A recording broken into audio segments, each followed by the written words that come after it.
I feel like every time I start one of these videos, I'm like this, like, so, you know, like, this right here is like, I got some stuff to tell you, like, my bad, you know, like, I feel guilty, but like, I got something to say.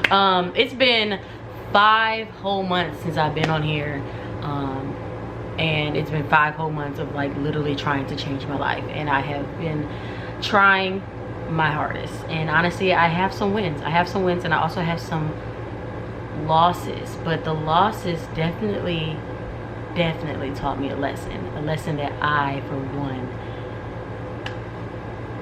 it was hard to swallow. So let's get into that real quick, and I'll show you how I've been changing my life, how it's actually been helping me and actually working despite the hard pill that I swallowed. Okay.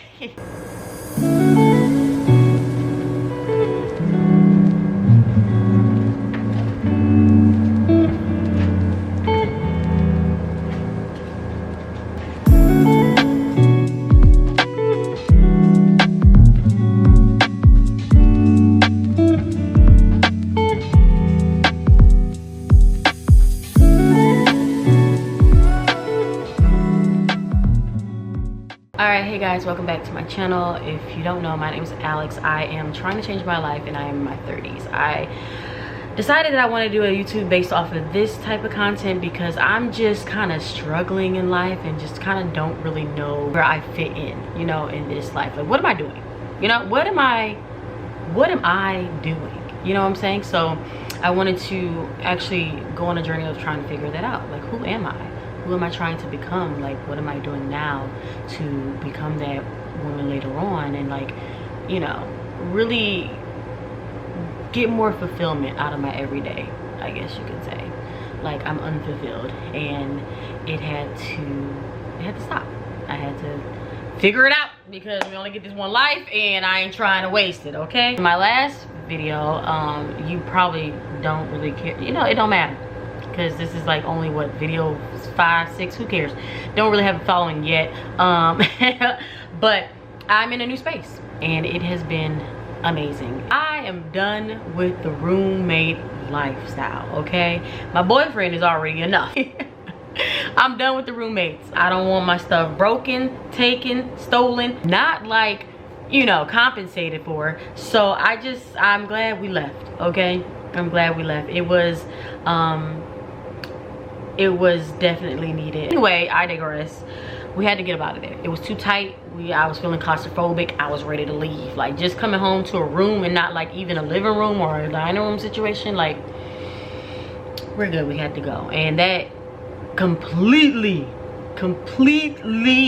lifted my mental health as soon as we got in here. I mean, bare apartment, nothing in it but boxes and bags. Completely felt 100% better. The space that you hold and the space you live in means so much. It's just, you're around your stuff. It's situated, decorated, and looks just like you want it to look. Like, that just does something to you. It really does something to you. Second, I paid all my credit card debt. You know, thank you. When I tell you my finances was holding me down, they were weighing me down. Boy, let me tell you, okay, I could not. You would think paying like $36, 50 here, 75 here wouldn't be too much, but when your paycheck is steadily getting lower, sometimes higher because of a holiday, but it's like a steady, like, it's kind of low. You taking about $500, $600 on my check every month because of all these things I don't even know I even have. It's a little hard. The minimum payments was getting paid, but the balance just did not. It didn't feel like I was making a dent in the payments. So I made a really big decision, and I decided to take money out of my 401k. I don't know how they let me do it. I know there's a fine and a fee or whatever, but I'll pay the fee. I paid them all off. As soon as that money hit my account, I paid off all my credit cards and canceled most of them. Okay, I only kept 3, and they were the smallest balance ones, and 1 big balance just for emergencies. And when I tell you those cards do not get used for anything besides subscriptions, I mean they don't get used for anything besides subscriptions. I don't even keep my credit cards in my wallet. As a matter of fact, I don't even keep my debit card in my wallet. Phone it is, okay? The credit cards ain't even on my Apple Wallet. It ain't. Just Cash App and my one main primary bank account. I will say that's it. I have been so strict with my finances since I paid off my debt. Not like limiting myself from like the everyday indulgence, right? Like, you know, if I want a cookie, I'm gonna get a cookie. If I want a coffee, I'm gonna get a coffee, right? But you know, just if I just want to pick up some gummy worms or something, you know what I mean. But I'm not going to like continue to just buy, swipe and not pay it back. So every month they get paid in full, and that's it. My credit score has not been more proud of me, I can tell you that. Okay, 3. I am on medical leave from my job right now. I got injured on the job. I'm falling and I can't get up. Don't worry, I'm okay. I just hurt my collarbone, like a ligament in the collarbone, and so it was a little, okay? It was like a little, but you know. I got acupuncture for the first time. Let me tell you something about this acupuncture. It was really working. Like, I was surprised that some needles in my muscles and stuff was working. You know what I'm saying? Like, I was very surprised. It didn't hurt. Like, it did not hurt as much as you think it would. Like, it doesn't, like, the needles are really tiny. I think they tinier than like the needles they put in your arm to collect blood or whatever. There was one instance where she did put the needle in my thumb area here, and that by far, it didn't hurt. Let me like just say it didn't hurt. But as soon as she tapped it to get in the like main pressure point, oh, I felt that. It felt like somebody just, not pain, it was more so like pressure. Felt like I was sore right away. Kind of like somebody like put their hand on my chest and was like, who? And I was like, whoa, like, ugh. I don't know how to explain it. I'm real hype right now. Stop. Let me drink some water. Gatorade, whatever, you know what I'm saying. Mind you, I have been off work since September 4th, and this is the first video I like recorded. I did good, but like I'm still struggling in some areas of my life. But yeah, so I want to be more like, I have to give myself more grace. You know, I just heard something where someone was like, expected like a pregnancy. You know what I'm saying? So like, instead of looking like, oh, you know, doubting yourself, thinking I can't get on these like routines, or I can't like accomplish my dreams of like acting, I need to start looking at it as if I was expecting a baby. Like, women are expecting a child, you know what I'm saying? So it's not like they're not, you know, in certain unfortunate circumstances don't get to see the child or have a child, but like they're expecting the baby to come. So they're preparing for that, right? So it's just the same with work and like doing my dreams and like anything in life. Act like you're already expecting it to happen. Put the work in like you know it's gonna like come to you. You know what I'm saying? So I'm just gonna think about that, keep being motivated from social media, I guess, and reposting, because it's definitely something people need to hear, because we kind of forget to tell ourselves like, hey, we need to give ourselves grace. We need to, you know, congratulate ourselves for our small wins, even if they're tiny. It doesn't matter. Like, celebrate. You did something, you accomplished something.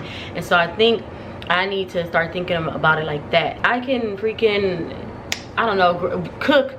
I stay out the kitchen, okay? My man cooks, but I can cook breakfast if it's like an easy 5-minute meal. How do I set myself up for success? Buy things that I know that won't take forever, that gives me anxiety when I'm in the kitchen. I just need to start doing those type of things, and that's a win for me. I probably left every cabinet and the refrigerator open when I was in there doing it, okay? Let me tell you, me in the kitchen is bad. And that just brings me to my last thing for this video, and I know it might be a little short, but I decided to really take hold of my mental health. I struggle with ADHD and anxiety and some depression, but I don't really feel like I'm depressed. It's more so I'm more anxious about the future, about not knowing, about, you know, those type of things. So I'm really anxious about it. And then my ADHD doesn't help either, because my ADHD prevents me from really focusing and keeping interest in things. That's where the big pill that was hard to swallow, and I'm still trying to gulp it down because I'm choking. And what I mean by that is, you know, there is no normal, right? There's no normal. It's no normal. You being you is your normal. And just being, you know, authentic self is being you. And that's a normal. You know, normal is not that is a construct. Societal place, yeah, societal place construct of like what people should be is normal, right? But the way my brain works, sometimes I get sad because I feel like a child, you know? I was watching an Instagram video of someone who I think was 40, and she she has to place a timer for making tea, and then the alarm goes off, and her husband doesn't turn off the alarm if it goes off. She has to turn it off because it makes her accountable. It makes her make a decision on if she's going to do it or not. And I thought that was awesome, right? That was really awesome. A good way to like deal with it. Maybe I should like set deadlines and set timers for myself. But it also made me feel sad because I'm not going to have that normal brain. I'm always going to be ripping around with all these eccentric, you know, noises and habits and impulsivities, impulsive moments. God, Jesus. I'm always going to have that, and it kind of makes me sad because I'm struggling with it so much now, and I think about how like I probably will always struggle with it, and it will always be a burden, right? And that was the part that was hard to swallow, like not being able to never have to deal with how my brain works. But in the same realms, I also am helping myself with medication. I just started medication for it to see if it will help. I'm excited yet anxious about what the medication is going to do to my body, or my brain at least, and my anxiety and ADHD, and hopefully the first one works. I don't really want to take a lot of medication to help myself, but I am open to doing that because I do want to get this sort of like normal. You know, I love myself, but it gets hard when I can't seem to like turn on the camera, be on work on time, close the cabinet doors, close the refrigerator. Don't just start your laundry and leave it there and go to the freaking couch and start drawing or reading and then going to this. It's hard. So it's exciting to see what happens, but it's also a very scary step into the unknown future, and that anxiety sucks. But I'm trying to change my life. I'm trying to be more fulfilled and more at peace with this brain here. So we're doing it. Other than that, that's it. I would do like a little tour because I'm very proud of my space. Hopefully my nose ring been looking stupid the whole video. That's real. That's all. Every day is just, it's take a step every day. Just take a step every day in the direction that you want to go. Just do that. Regardless if it's hard, if you make the step fully, if you even get to the second step, just take a step every day, one step at a time. And when I get to the second step, I'm gonna make sure that I congratulate myself for making that first step and getting to the second step. Give yourself time and grace and credit. I'm not, you know, I'm not a preacher, I'm not a motivational speaker, but I know that this life is hard, and sometimes we need somebody to help us along. Or we need that one quote, that one video that's just like, I can do this, you know what I'm saying? Because we can. What else we gonna do? Let's try it for once. Like, try it and see what happens. And if you feel better after trying it, regardless of the outcome, that means that's the right way to go. All right, I'm leaving, I'm gone. I gotta go do something. I'm pretty sure I forgot something, so we're gonna go ahead and end the video. Thank you for tuning in. Rough time, my kids.